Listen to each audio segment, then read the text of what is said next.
that would be worked out between the operator and regulatory agency. This seems such a no-brainer to get $1.5 million, $3 million from the state. Why won't we do it?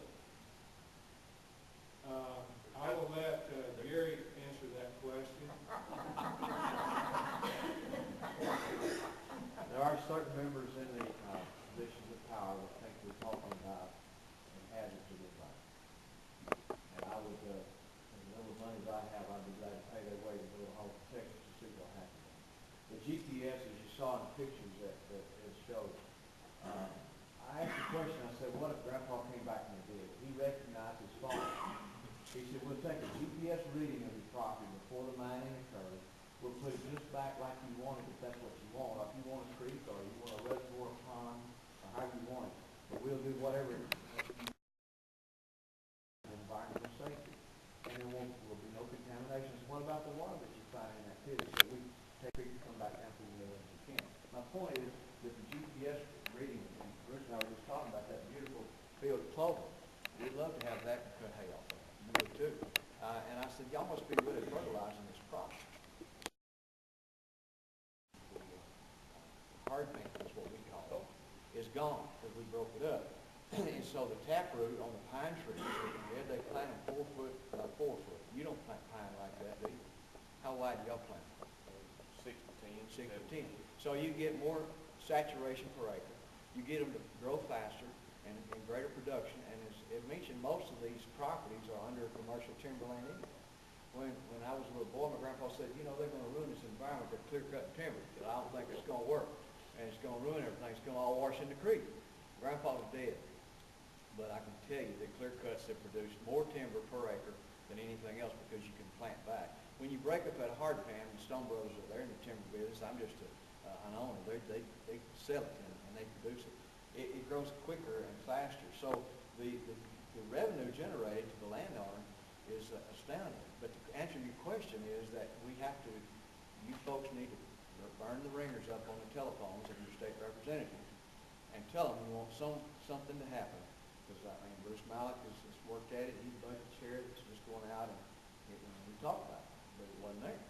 There were other priorities that got prioritization, and we need to really hammer down the point. If we're serious about creating Arkansas jobs and keeping young people in Arkansas with these high-paying positions, Ed, what kind of money are these folks going to get paid to operate that plant on site out there at Bruce Malik's farm?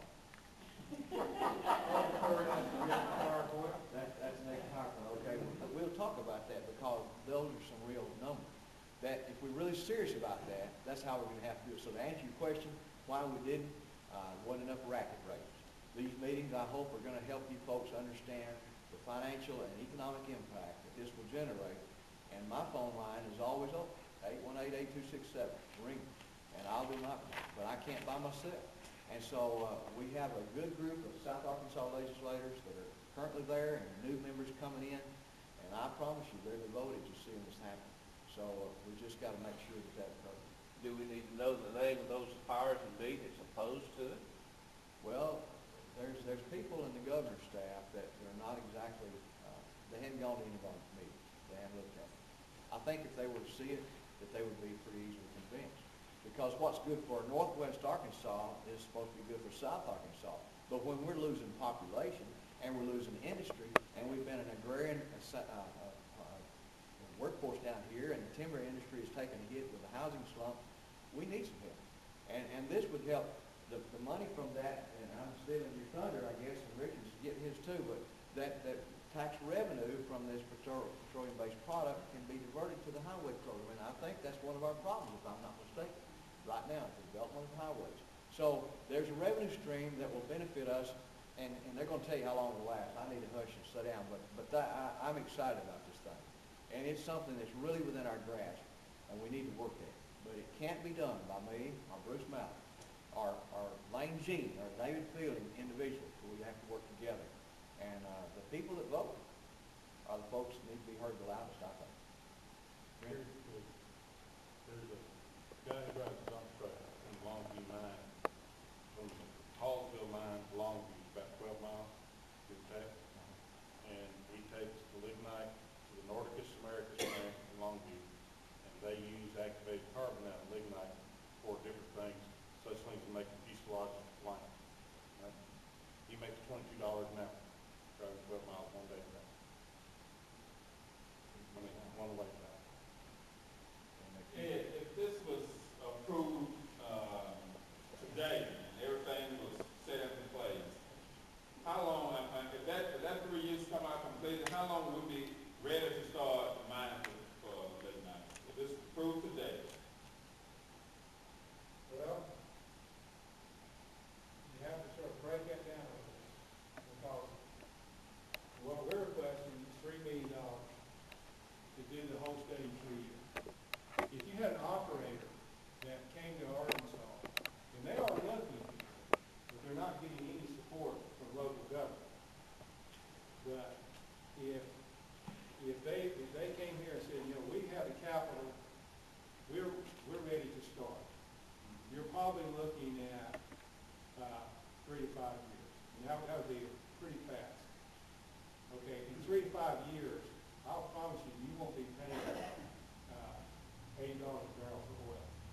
It's going to be a lot higher than that. So all these kind of projects, they are not just flip on the switch. Okay, we're ready. No, you have to have a lot of lead time into them because they're big projects. Yeah. They're capital intensive. There's a lot of permitting. The permitting itself could take several years. What problem does ADQ have with mining for lignite? I don't know. Well, 2 minutes. Go ahead and do it. I'm not going to speak for AD. You'll have to talk to them about that. With regard to our neighbors in Texas, Louisiana, Mississippi, how did they get out of the starting gate with this kind of project? Is it similar to what you're proposing tonight, or Well, most of the the economics so inviting that private enterprise came in and just started? they had a lot of support politically, so and that helps a whole lot. If you have industry there that's going to drill project, but